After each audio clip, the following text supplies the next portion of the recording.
يا صباح الفل عليكم، يا صباح الهنا، صباح السعادة والسكر الزيادة على أحلى وأجمل عيون متابعين. عاملين إيه؟ يا رب تكونوا بخير. وحشتوني جدا من آخر فيديو عملناه مع بعض، والنهاردة راجعين بفيديو جديد وروتين جديد، ونصلي على الحبيب. اللهم صل وسلم وبارك عليك يا سيدي يا حبيبي يا رسول الله.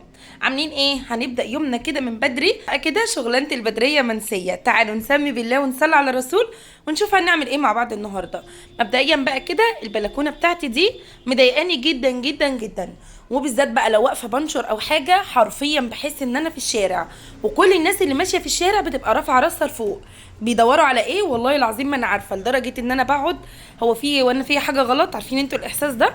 فما بطلعش انشر غير مثلا الساعه 2 3 الفجر، او بدبس هنا في ان هي تنشر، علشان خاطر المنظر ده بيضايقني جدا جدا. فطبعا بقى حماده بصراحه إيه؟ نزل الوكاله وجاب لنا المشمع دوت كده. عايزه اقول لكم ان خامته حلوه جدا وتقيله جدا جدا. اي نعم، مش ده اللي انا كنت عايزاه خالص، انا بصراحه كنت بشرح له في حاجه تانية خالص تماما، ولكن هو راح جاب ده، فقلت يلا مش مشكله يقضي الغرض ان شاء الله، حتى فتره مؤقته، وبعدين ان شاء الله يعني هياخد وقته، وبعد كده ابقى اغيره. بصراحه كده انا كنت عايزه النوع اللي هو عامل زي البلاستيك المتين كده شويه، اللي بيعملوه على البوابات الحديد، بيكون شبه الازاز قوي، بس هو بيكون الخامه بتاعته اكليريك. ايوه هي دي، فده اللي انا كنت عايزاه، وده بصراحه اللي انا بعتيه عليه ان هو يجيبه، واتفاجئت ان هو جايب لي المشمع ده. عايزه اقول لكم ان هو مش المشمع الخفيف ده خالص، لا بالعكس، هو خامته تقيله ومتينه جدا. وكمان الراجل بيقول ان هو بقى ضد الميه وضد الفار وضد الحشره والحاجات دي كلها. يعني هو قال له الشمس مش هتبوظه ولا الميه، فما تقلقش، لان هو خامته مستورد تركي وهيكون حلو قوي. ما علينا والله، حتى لو مستورد منين، هو كل حاجه بتاخد وقتها كده وبتنتهي. جابوا بقى كده، وجاب الافيزات دي كمان، اشتراها كيس الافيزات دي كده على بعضها يعني. وبدا ان هو ظبطناه على السور الاول، وقص كده ورتب الموضوع خالص، وبالافيز ده بقى يبدا ان هو يعمل خرم كده للافيز ويربطه كويس جدا. بصراحه هو فرق معايا فوق مما انت تتخيله. يعني حسيت لا ان الدنيا مش مكشوفه معايا قوي كده، والحته يعني بدل الحديد، بصوا، لان الحديد البلكونه واطيه قوي، فالحديد كان كاشف البلكونه جدا. يعني لو حد واقف بيكون مكشوف جدا للناس اللي ماشيه في الشارع، فاهمين قصدي؟ فهو درانا كده، والدنيا بقت الطف حاجه ما شاء الله. تعالوا بقى كده نعمل غدا مع بعض. احنا عملنا البلكونتين الاتنين ما شاء الله اللهم بارك، وهنعمل غدا مع بعض كده حلو وسهل والسريع. انا قاعده بصراحه لقيت امي بعتالي العلبه دي، تعالوا نشوف فيها ايه. انا كنت تعبانه في اليوم ده ونايمه تقريبا كده طول اليوم، فلقيتها بتقول لي ايه، عملت اكل لاولادك وعملتي اكل وكده؟ قلت لها لا والله انا ما عملتش اكل لسه.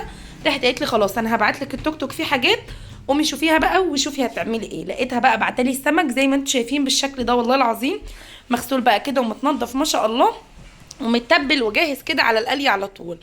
وبعتلي طبعا حاجات سلطه بقى، وبعتلي الدقيق والزيت، كانت بصراحه بعتلي كل حاجه، لاني ما عادتش بقى تسالني عندك ايه ومش عندك ايه. لقيتها بعتلي التسويقه كده، ربنا يا رب يديها الصحه ويبارك في عمرها ويبارك في عمر كل امهاتنا يا رب كده، ويديهم الصحه والعافيه، اللهم امين يا رب العالمين.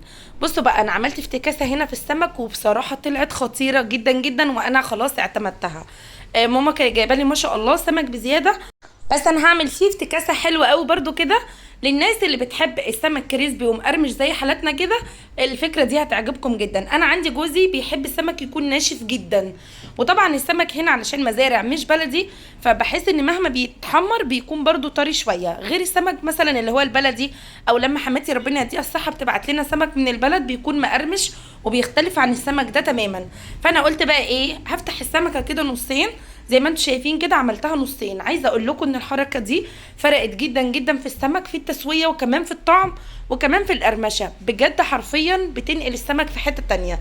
انا بدات اقسمها كده نصين، وبدرته كده بقى بالدقيق، وسبته على جنب شويه لحد ما يشرب الدقيق ده، علشان لما اجي احمره الزيت بتاعي ما يتحرقش. برضو دي خطوه مهمه جدا، يعني تبدريه بالدقيق وتركنيه كده على جنب. لو هتعملي رز او سلطه او اي حاجه، سيبي بس كده حوالي 10 دقايق الدقيق يشف عليه، لما تيجي تحمريه بجد ما بيخليش الزيت يبهدل معاكي خالص. ركنته على جنب، وهنعمل بقى كده مع بعض شويه رز كده حاجه زي القمر. انا قطعت هنا 4 بصلات، وانا بحب اقطعه حلقات كده علشان البصل يكون طعمه باين فيه، وحمرته بقى كده. لازم يكون ده لون البصل علشان يديكي الرز البني ويطلع طعمه حلو جدا. هضيف بقى كده الميه، وكمان هظبط الميه دي بقى ملح وفلفل وبهارات ومكعب مرق الدجاج، وهسيب الكلام ده كله يغلي على النار كده. طبعا بقلب الحاجات دي وبدوقها واشوف الملح بتاعها مظبوط او لا. وهنا خطوه اختياري، انا بحب احط طماطميه متقطعه صغيره كده، بتخلي الرز بتاعنا حلو جدا جدا. وهسيبهم بقى لحد ما يغلوا مع بعض كويس جدا، والبصل ينزل اللون البني التحفه ده. هكون غاسله الرز ومصفيه وابدا اضيفه زي ما احنا شايفين كده. بسم الله ما شاء الله، حاجه كده زي القمر. هسيبه يغلي على النار، واول لما يغلي هدي النار عليه يتشرب معانا زي ما تكوني بتعملي رز عادي خالص. وهنا بقى السمك بتاعنا زي ما قلت لكم اتشرب من الدقيق كده وبقى حلو قوي. هجيب الزيت وابدا ان انا احمر السمك. بجد الطريقه عجبتني جدا، وجوزي كمان قال لي السمك المره دي مختلف. فعلا فعلا حركه بسيطه بس فرقت فيه جدا. طبعا انتي لو عايزه تعمليه كده، انتي خلي بتاع السمك هو اللي يقسم لك السمكه، هتطلع متساويه واحلى من اللي انا عملته ده. كمان انا عارفه طبعا السكاكين عندهم بتبقى حاميه، وطبعا هم محترفين اكتر مننا. انا بقى على قد ما عرفت ان انا افصله كده عن بعضه عملته. اي نعم مش متساوي قوي، بس ايه هو ده اللي انا قدرت اتواصل ليه، بما اني كمان السكاكين عندي عايزه كده ايه تتسن ومش لطيفه خالص. فهو دي المرحله اللي انا عرفت اوصل لها. بصوا بقى السمك كريسبي كده وحلو جدا، وشايفين الزيت بقى كده نضيف وزي الفل. من اول ما قليت السمك فيه لحد اخر سمكيه، وبجد الزيت زي الفل. بسم الله ما شاء الله، شايفين الجمال والحلاوه. لو وصلتوا لحد هنا ما تنسوش بقى كده تحطوا لي لايك للفيديو. ولو اول مره بتشوفوا القناه بتاعتي يا ريت تشتركوا فيها. وحابه ارحب بكل اخواتي اللي انضموا معايا، بجد نورتوني وشرفتوني، ويا رب دايما اكون عند حسن ظنكم. بصوا بقى كده، احنا بنحب السمك حرفيا يكون مقرمش. هبدا ان انا اطلعه في مصفى يصفي الزيت بتاعه. مش بحب اطلعه على مناديل لان بيطرى تاني. طلعي على مصفى، او لو عندك شبكه طلعيه على الشبكه يصفي الزيت، وبعد كده حطيه في طبق التقديم. وتعالوا نعمل شويه سلطه خضراء بقى كده. طبعا يعني السمك يعني سلطه خضراء وسلطه الطحينه والحاجات اللي بتبقى جنب السمك دي بتكون حاجه زي القمر. غسلت بقى كده ايه خيار وطماطم وفلفل بصلايه، يعني المتوفر عندك، شويه جرجير شويه كزبره خضراء وبصلايه. بجد السلطه بتكون تحفه لما تضيفي فيها بصلايه مع الكزبره الخضراء، بتدي طعم رهيب. ولما بقى قطعي البصلايه في الاول وحطي عليها شويه ملح وفلفل اسود وشويه كمون، وبعدين قطعي عليها الكزبره الخضراء وقلبيهم الاتنين مع بعض كده، وبعدين قطعي باقي محتويات السلطه. عايزه اقول لك الحركه دي حرفيا بتنقل السلطه في حته تانية خالص. وطبعا تحطي عليهم عصره ليمونه كده في الاول، فاهمين قصدي؟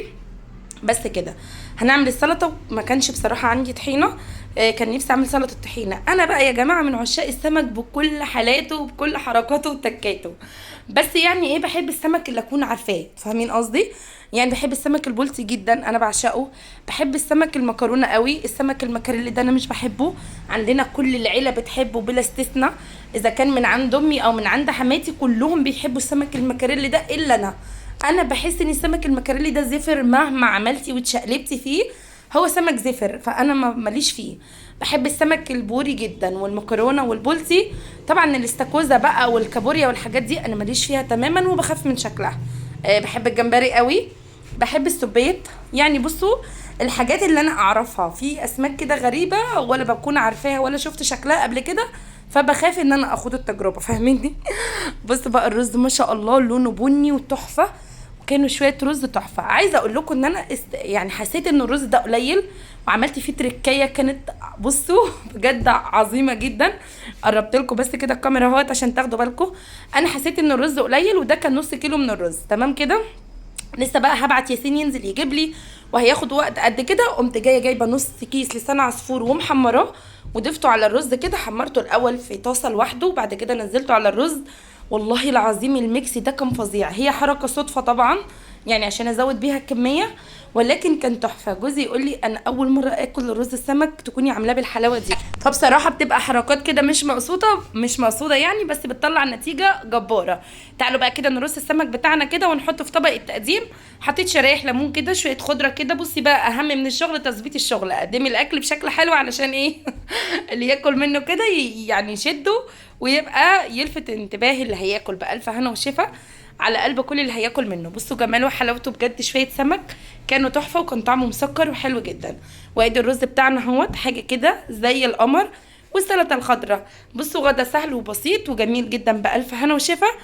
ايه رايكم؟ لو عجبكم الفيديو ما تنسوش لايك واشتراك في قناتي علشان يوصل لكم كل جديد.